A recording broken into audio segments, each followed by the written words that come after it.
And then she explains, and this is a really essential line. She says, I sense the consciousness calling to you from space. Your human blood is touched by it, Spock. And then she says, you have not yet attained Kolinar. And she drops the necklace into a heap on the ground and says to the others, he must search elsewhere for his answer. He shall not find it here. Live long and prosper, Spock. And they turn and walk away. So that scene ends a little bit after the 12-minute mark, and it ends with an abrupt, kind of a bombastic music kind of transition as we come to Starfleet headquarters. And then we go on to the whole Kirk thing. But the question that this scene has introduced is the question, what is this consciousness that's calling to Spock from space? How is Spock going to handle the inner conflict caused by the fact that apparently his human blood has been, quote unquote, touched by this thing?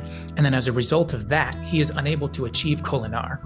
So Spock interrupted the ceremony, we could say probably because either he knew that he wouldn't be able to go through the final purging ritual, or maybe the final purging ritual would actually have ended up getting in the way of his being able to be in connection with this unknown entity that has touched his human blood from space far away. So for either reason of those, or maybe for both of those reasons, Spock fails to attain, he fails to finish what he has been working toward for probably most of his adult Vulcan life. And then suddenly there it sits, in a heap on the ground. All of Spock's ambition and pride and sense of identity as a true and worthy Vulcan.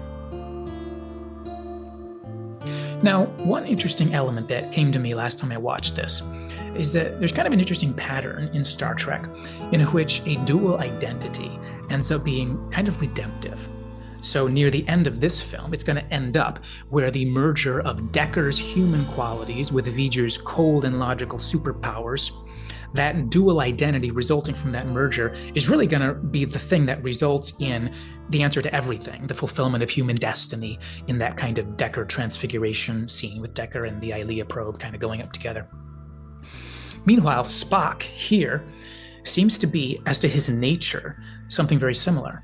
Spock is kind of the merger of the human qualities with the cold logical superpowers because he had a human mother, yet he's Vulcan. So as a result, Spock, it's revealed here that Spock has the telepathic power to hear from V'ger, whereas he also has the human blood to be touched by what he hears. So then, whereas other humans can't even hear it because they don't have that supernatural telepathic power, other Vulcans are untouched by it. They don't have the human blood to be touched. Whereas for Spock, it becomes this irresistible summons that he just longs to and he must pursue, and he feels he cannot have peace without. And so he puts out his hand and interrupts Kolinar because he either can't or doesn't want to achieve complete purgation of emotion in light of this thing that he's experiencing that's calling to him.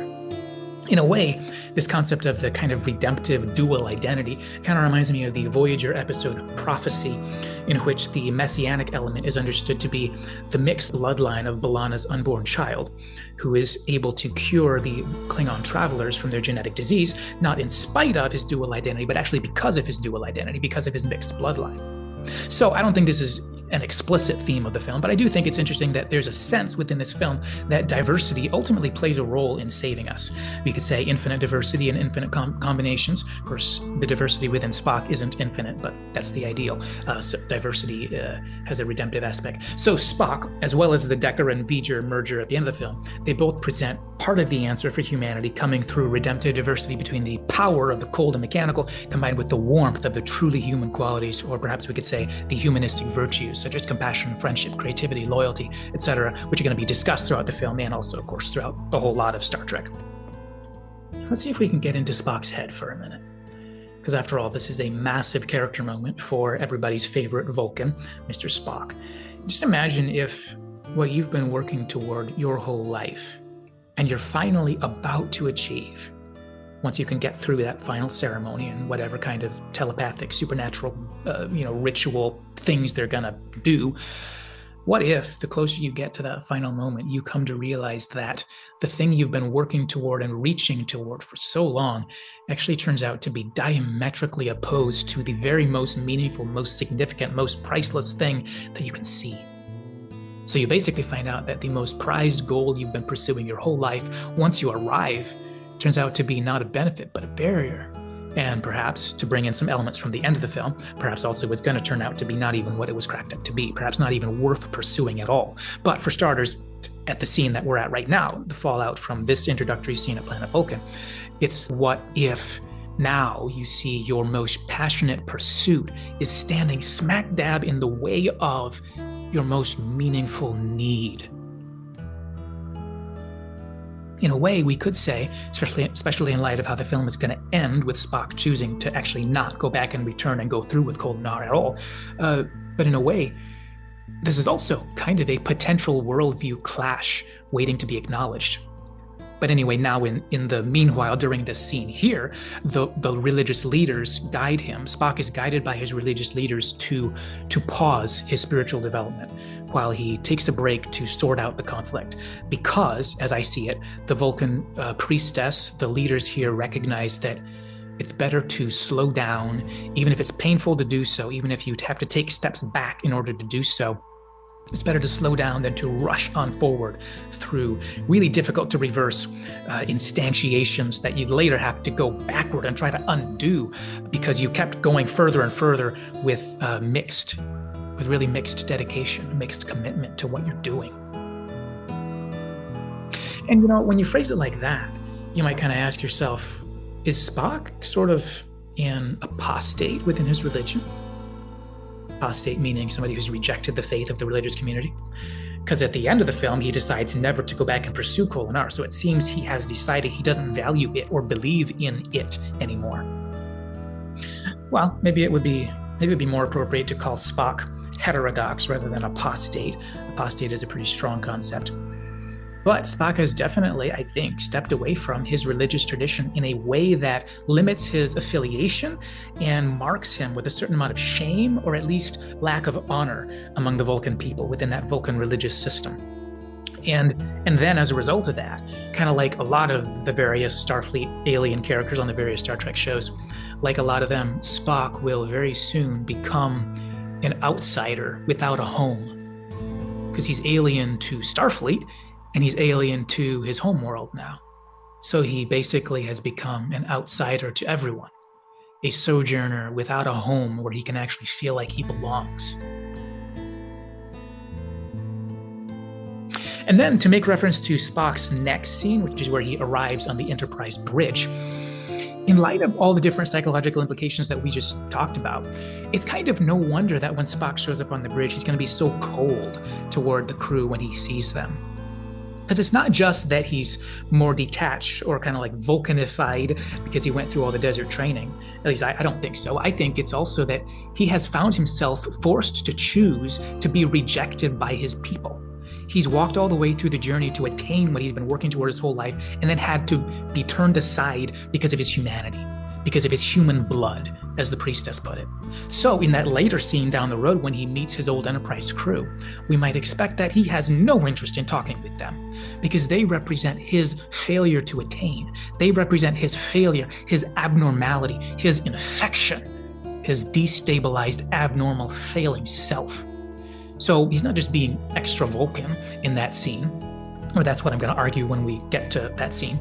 I'll argue that he really doesn't want to be there. He doesn't want to acknowledge that he ever had such a life as his Enterprise years. When he refuses to acknowledge all their friendly comments, he ignores it as though he didn't hear it. He's basically saying, I don't know who you are. I don't remember you. I've never met you. The person you are referring to was never here. Be quiet. But then, of course, what's going to happen afterwards throughout the rest of the film is that the more he pursues V'Ger, the one thing that gives him a sense of meaning and direction in this period of bitter aloneness and anger and shame, the more he pursues V'Ger in the presence of his old friends, something slowly cracks open inside him, and he ends up sobbing at the science station, weeping for V'Ger as for a brother, as he puts it. Because at this point here in the beginning of the film, he has failed as a Vulcan, and he is disgusted by the human. But V'Ger is calling for him, and V'Ger is lonely and peerless and has nowhere to belong, no one to belong with, just like Spock.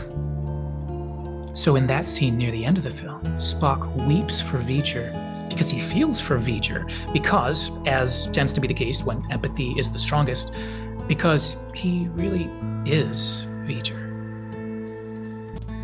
And then fittingly, in that weeping for V'ger scene, when Spock describes the pain of V'ger to Kirk and everybody else, he specifically identifies V'ger's crisis of meaning, that aspect of V'ger's struggle, which is fitting because in the lead up to the Kolinahr scene here, and then especially in the fallout from this Kolinahr scene, Spock almost definitely is facing his own crisis of meaning, even though he probably denies it, and he consistently, I'm sure, tries to stuff it down out of sight, pretend it's not there, declare that it isn't there. But the fact of the matter is, Kolinahr and everything represented by and along with it in Vulcan philosophy and culture, that was a great, big, massive, and significant source of meaning for Spock. It's his identity, giving him a sense of direction and identity for his whole life. And then now it's kind of out of reach, and not just out of reach, but it's also butting up against his felt need to be searching for V'ger. So he's almost certainly going to be asking, or maybe more likely not asking, but kind of suppressing the questions that are like aching within him. But the question will be the same kind of question, roughly speaking, that V'ger is asking, with just as much lonely, aching, grieving, pain and longing that V'ger has. Just like V'ger, Spock would be struggling to find answers and would be wondering if there even are any good answers.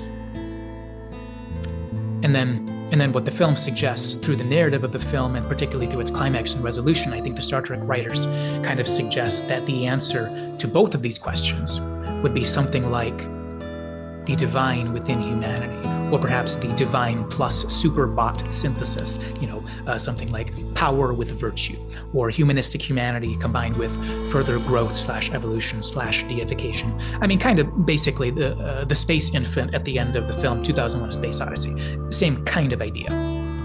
But so anyway, near the end of the film, Spock ends up weeping, really for the same reason that he angrily brushes off his colleagues in that bridge scene that I just referenced.